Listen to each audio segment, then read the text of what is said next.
Hai pemirsa setia Kompas TV Kaltim. Kembali lagi bersama dengan saya Alia Rehana di program yang selalu hangat menyapa pagi Anda, apalagi kalau bukan Sapa Kaltim. Dan pada pagi hari ini saya sudah bersama dengan duta bahasa yang luar biasa. Di sini ada Tirta, Kak Tirta dan juga Kak Jacinta yang akan mewakili Kaltimtara di nasional nanti pada tanggal 8 Mei. Dan mungkin supaya pemirsa lebih kenal dekat dengan narasumber kita, boleh dong nih perkenalkan bagaimana nih aktivitas sehari-harinya kepada pemirsa. Silahkan mungkin Kak Jacinta dulu. Halo teman-teman semua, perkenalkan saya Jacinta Maharani Malawarman. Saat ini saya berstatus sebagai mahasiswi aktif di program studi sastra Inggris Universitas Mulawarman. Halo semuanya, sahabat Kompas TV namanya ya? Atau? Sahabat Kompas TV. Perkenalkan, nama saya Muhammad Tirta Artesian, biasanya dipanggil Tirta. Sehari-hari saya bekerja sebagai ASN di pemerintah Provinsi Kalimantan Timur. Wah, luar biasa. Mahasiswa dan juga seorang ASN. Wah, ternyata duta bahasa ini bisa ya diikuti oleh ASN ya. Iya, Betul. benar banget. Yang penting di bawah 25 tahun. Itu Jadi dia. ada batas ini ya umurnya gitu. Baik. Nah, karena kita udah mulai penasaran nih, boleh dong Kak ceritakan sedikit nih tentang perjalanannya mungkin hingga terpilih bisa menjadi duta bahasa Kaltimtara 2025. Silakan. Mungkin pertamanya kita tahu tentang duta bahasa ini dari teman-teman, kayak dari yang dulunya Instagram, terus juga dari teman-teman duta bahasa lainnya yang sempat satu universitas, satu fakultas gitu kan. Dari lewat sana, dan juga mereka juga pernah mengadakan sosialisasi kebetulan waktu itu di Universitas Mulawarman di bulan April kalau tidak salah. Jadi saya terpacu lagi gitu buat buat ini balik ke sebelumnya. Ini pernah daftar duta bahasa di tahun sebelum-sebelumnya dan tidak lolos ya di tahun 2023, dan tahun ini setelah mengikuti sosialisasinya dan melihat antusias teman-teman saya yang juga menjadi partisipan dalam sosialisasi tersebut, jadi semangatnya tuh muncul lagi gitu. Wah, luar biasa. Jadi sempat gagal dan akhirnya sekarang bisa mewakili Kaltimtara. Iya. Luar biasa. Jadi Kak Tirta mungkin? Kalau dari aku sendiri ya, ini sebenarnya awal tuh dari kesal. Iya.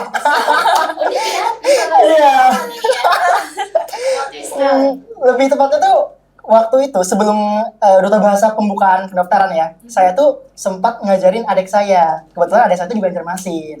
Dia ikut duta wisata. Nah, terus saya ngajarin, gini ini kalau mau ngomong gini. Terus udah sampai final nih. Tapi malah gagal di final. Jadi pas penganugerahan tuh dia nggak masuk nominasi 6 besar. Dan di situ, aduh, ini aku apa yang salah ya? Kayak jadi gregetan sendirian. Kok gini dong? Nggak bisa sih. Nah, aku kayak, terus ya udah pas ada buka, kebetulan waktu itu duta bahasa. Iya. Ya udahlah, coba. Kayaknya aku harus nyoba sendiri deh. Bisa nggak ya kalau aku ini yang ikut lagi nih? Karena udah lama banget kan, udah kayak, umur terakhir lagi nih, 24 tahun umurku sekarang. Alhamdulillah masih bisa. Alhamdulillah masih bisa. Sebenarnya kayak, aduh, pas masuk pun kayak, orang-orang masih muda-muda semua. Ini udah orang pintar semua. Tapi nggak kelihatan kok, masih kelihatan masih muda. Waduh, Awet ya, udah. Iya, nih.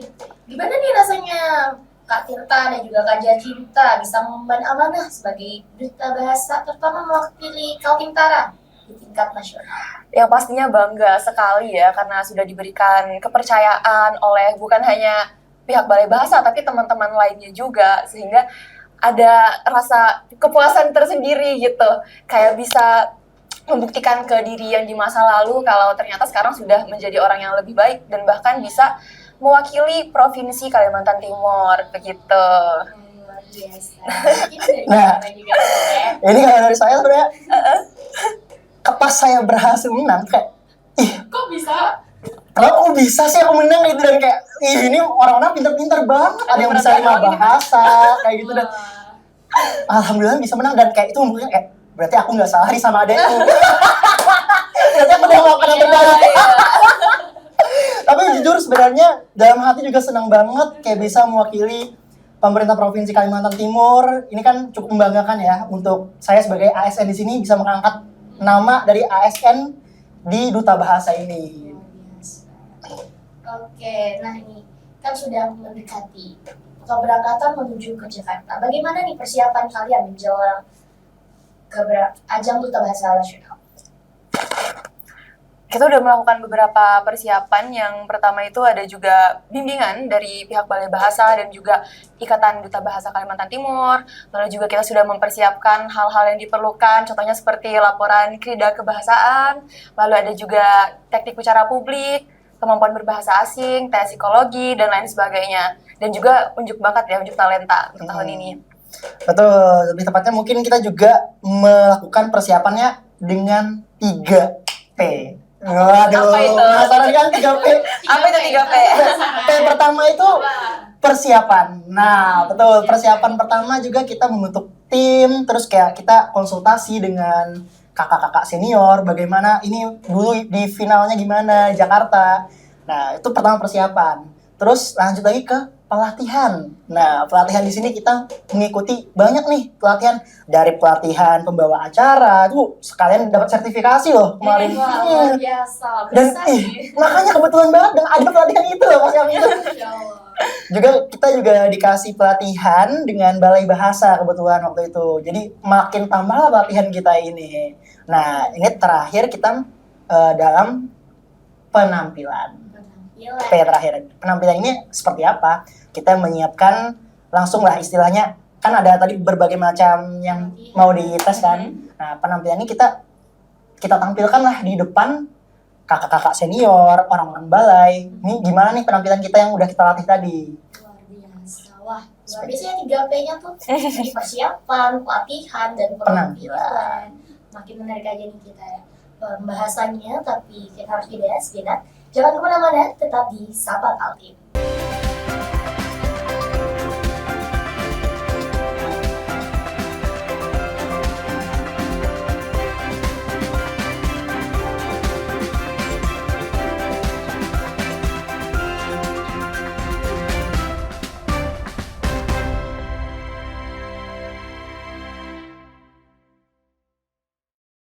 Bersama dengan saya Alia Rehana dan juga Kak Tirta juga Kak Cinta.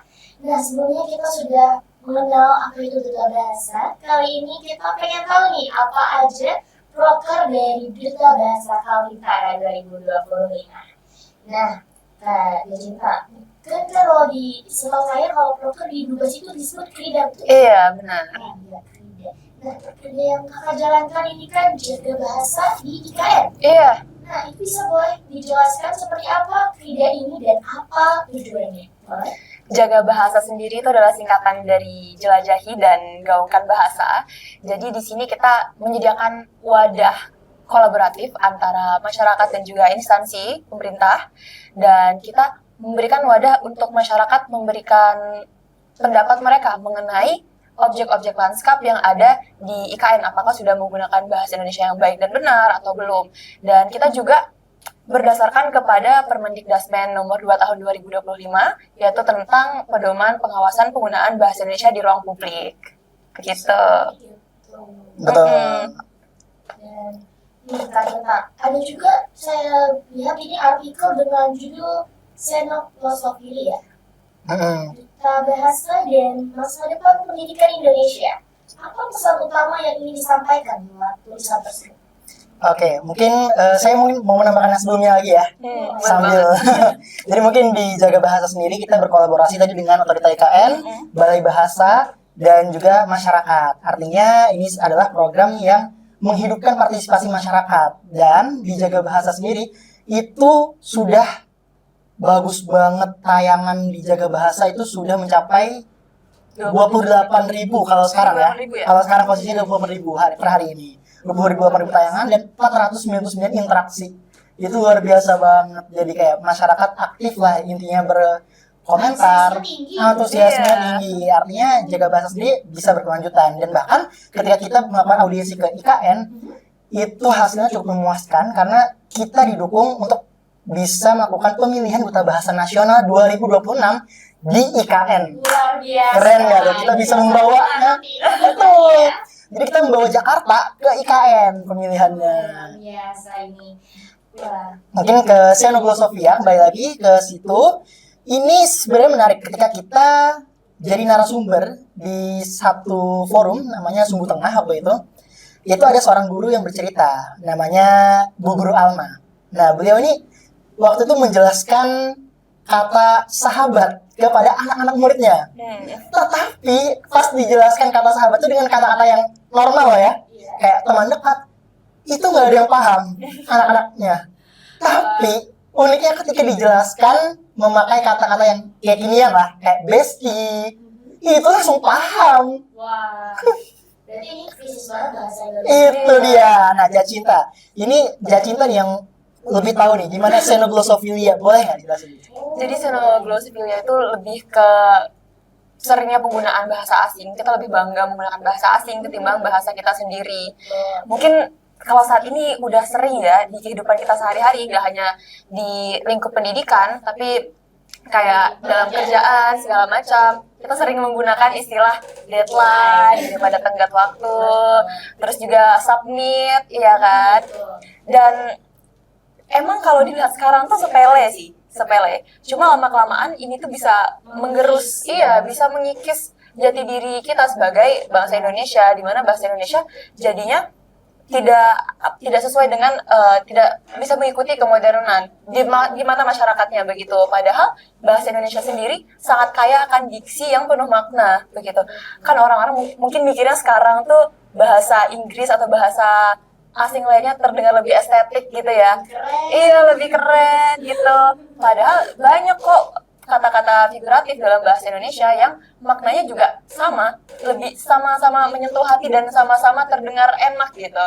Banyak sebenarnya. Dan juga ini kenapa sangat diperlukan di bidang pendidikan, karena kita tahu sendiri ya, kalau bahasanya enggak sesuai sama terminologi tertentu, ya kan pasti bisa mengarahkan ke definisi yang kurang sesuai gitu kan. Jadi perlunya penguasaan kedaulatan bahasa Indonesia supaya pendidikan Indonesia tetap bermutu hebat begitu. Luar biasa. Jadi keren banget sih bisa sampai kepikiran, karena memang akhir-akhir ini bahasa kita itu seringnya banyaknya terganti bestie. Sederhana, tapi kita sendiri, jangan anak-anak, kita sendiri yang sudah dewasa memang lebih sering menggunakan kata tersebut. Jadi kata baku tuh kayak sudah langka sekali kan. Sebenarnya ini ya mungkin sebagai konteks saja, bahasa Indonesia yang baik dan benar itu artinya ada artinya loh, baik dan benar. Nah, bahasa Indonesia yang baik itu artinya ketika kita berbicara kita menyesuaikan konteksnya lah. Nggak mungkin kan kalau kita berbicara kayak gini kayak formal baku banget kayak saya ingin berbicara enggak. Kita lebih santai lah. Iya dong. Santai kita ya. Menyesuaikan. Ketika kita di forum baru kita berbicara dengan formal. Dan bahasa Indonesia yang kan baik dan benar. Benar artinya sesuai dengan kaidahnya. Itu mungkin ketika kita menulis, kalau ngomong ya udahlah kita ngobrol. Tapi kalau kita menulis kan otomatis harus benar dong. Karena kita nggak tahu nih. Kalau kita salah ketik aja bisa kayak kata huruf besar semua nih. Dikira orang marah. Padahal kan enggak kayak gitu. Betul. Luar biasa. Oke. Dan saya dengar kakak juga membuat konten nih. Pembahasan dengan tema INTA dan UID. Apa ide dasar dan juga manfaat dari konten itu untuk generasi muda kakak? Mungkin siapa duluan ini? Boleh, mungkin dari kita juga ya. Kebetulan waktu kita jadi narasumber di Sumbu Tengah itu juga kita membahas etika berbicara di ruang publik. Nah, ini cukup menarik ya, maksudnya di ruang digital. Sekarang ini ruang publik itu nggak cuman di dunia nyata, tapi dunia digital itu juga termasuk ruang publik lah. Karena kan kita bebas berpendapat dan melakukan apapun. Di sini kita mengangkat UU ITE tadi. Nah, Tinta itu kan Tirta dan Jacinta, jadi pemerannya kita. Jadi kita mengangkat kayak konsepnya mungkin kayak film sore lah istilahnya kan. Kayak ada orang ngingetin gitu. Ceritanya aku berkata-kata kasar, padahal enggak loh, aku rasanya sopan banget. Iya, narasinya seperti itu. Dan juga kita menambahkan UU ITE ini supaya ada dasarnya gitu. Jadi nggak cuma tentang pesan moralnya aja. Jadi orang-orang tuh kadang ada yang memang memang kurang paham dan mereka juga ada beberapa yang menolak untuk paham. Tapi kalau sudah disajikan undang-undangnya dan sudah disajikan bagaimana pidananya nanti, kan mereka bisa terbangun gitu ke keterbukaannya, kesadarannya bisa terbangun juga begitu. Karena memang bahkan kemarin akhirnya saya ikutin di simulasi Indonesia dengan etika yang terburuk. Jadi memang betul tepat sekali ya, Sinta ini membuat konten terkait UU ITE. luar biasa. Nah, makin seru aja terus ya bareng sama Tinta ini bikin waktu, tapi kita harus jeda dulu, jadi jangan kemana-mana, tetapi sama kami.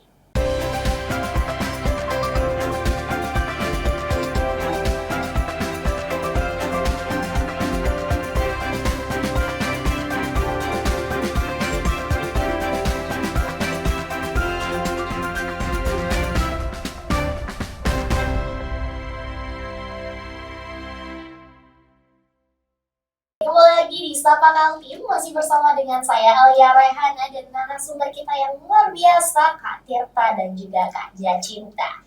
Dan sebelumnya kita sudah mengetahui nih proker atau kridanya Duta Bahasa Kaltim-Tara tahun 2025 ini. Dan sekarang kita mau tahu lagi nih, menurut Kak Jacinta dulu, seberapa penting sih generasi muda melek bahasa dan juga menghargai bahasa Indonesia di era digital ini?